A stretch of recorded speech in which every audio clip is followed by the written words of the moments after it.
Hi, my name is Cynthia Brady, and I live in Bremerton. What I was concerned about was I've been going to different events by the Marvin Williams Center, and I noticed that there's a lot of homeless population out there in that area.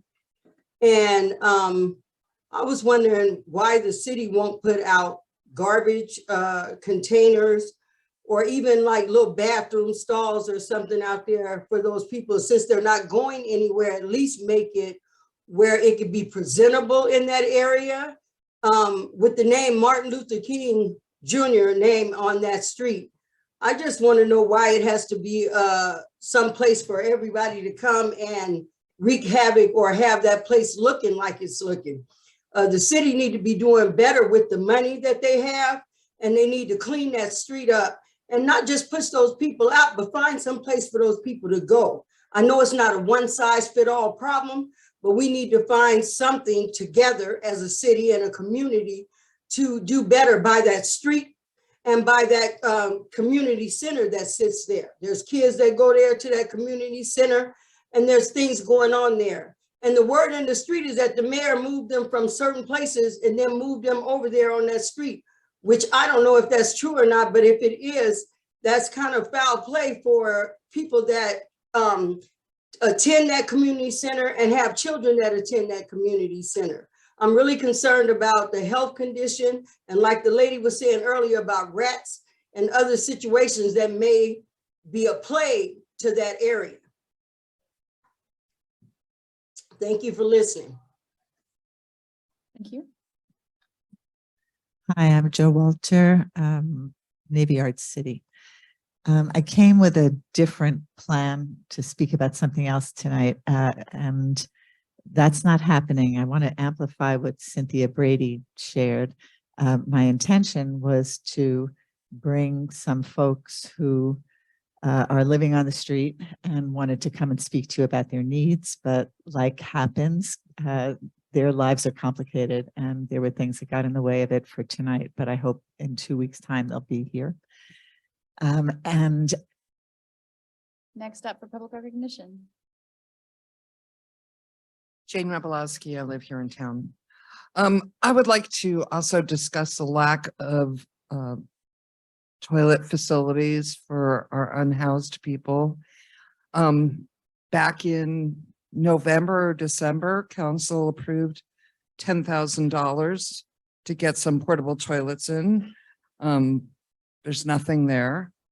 I've been told, I don't know if it's true or not, that when we had dumpsters out there, that a neighboring community was using it for their own trash. I don't know if that's true, but maybe we could come up with a plan where 2 days a week, waste management comes through and picks up a couple garbage cans, because most of the folks there are trying to keep their area clean. There's some people who have mental health illnesses that they're suffering from, but most of the people don't want to live in a mess and they don't want people angry with them. But we need to spend that $10,000 and go rent a couple of toilets for them and get some trash cans out there. Thank you. Thank you.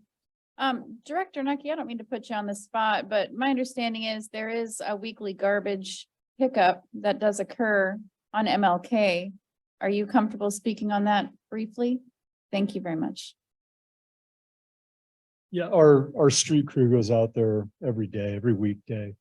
And they do kind of a minor pickup every day. And they do a major pickup on, I think it's Fridays and Tuesdays, I believe. And we get dump trucks full of garbage out of there at least once a week. So we are picking it up. It ends up getting piled on the south side of the street. And we go in there with backhoes and dump trucks and we pick it up. So if we weren't doing that, it would look a lot worse. Thank you, Director Nucky. Next up for public comment, public recognition. Yes, good evening. My name is Dave Cooper, and I came here to talk about the Martin Luther King Road. It is a disgrace, I think, for the name and also for the Marvin Williams building there.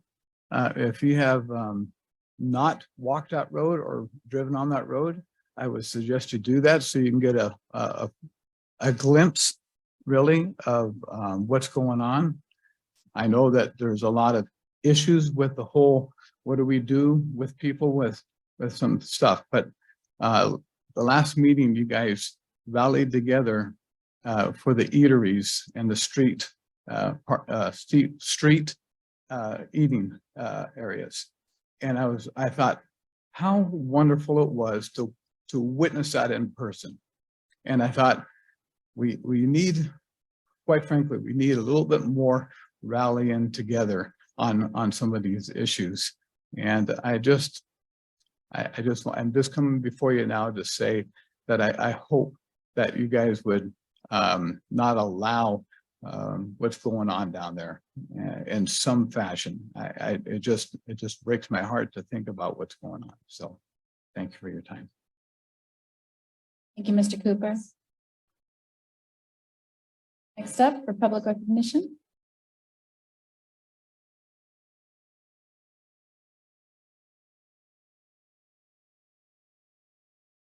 Hi, I'm Jim. Good evening, Council. My name is Lisa Lechuga. I am the branch manager of the Downtown Bremerton Library. I am also the chair of the Housing and Homelessness Coalition. I'm not representing them today, though. I'm just being a citizen of Bremerton.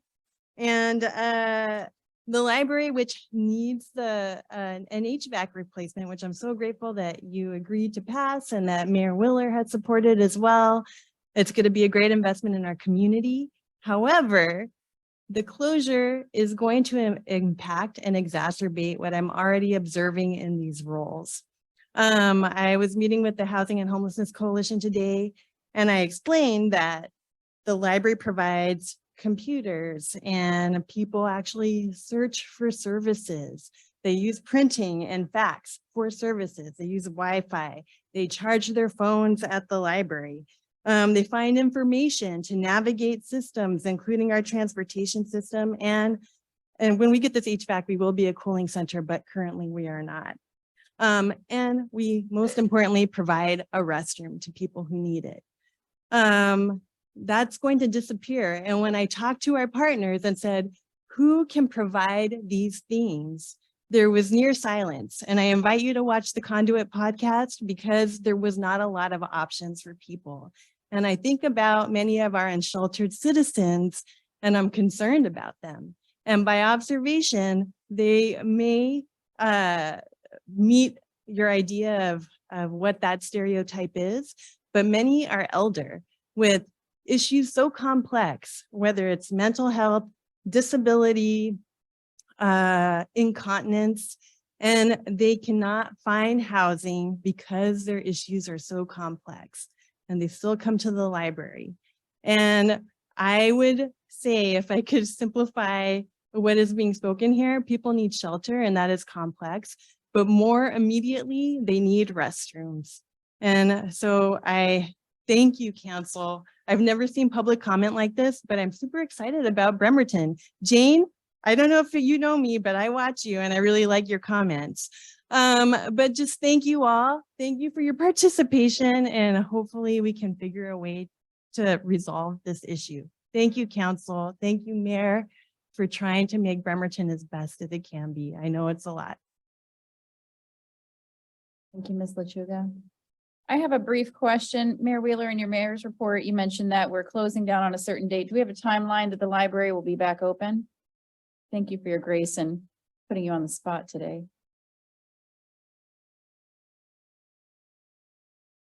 Great, I'll let you. Yes, so Council Vice President, 3 months is what we're looking for closure time. Thank you, Mayor. Yep. And as far as the bathroom situation for the library, I think maybe the mayor could have included a facility for that 3-month period outside, like in a construction zone, which they usually do, so that people can use a bathroom that they would normally use in the library. And that should be part of the process of developing that HVAC contractor program. Anyway, I could go on with some of the other things that were said, but I'll just leave it at that. And I wish you have a very nice evening. Before I finish, I do want to respond to some of the public comments we had at the start of the evening regarding the MLK area. It is in my district. I do go by pretty much every day. And without getting in details, it's tricky. We all know this is a really tricky situation. I will just say that the council on our goals and priorities is to update our the city camping ordinance. It's currently not real enforceable the way it's written with the recent court decisions. So we will be tackling that quite shortly. And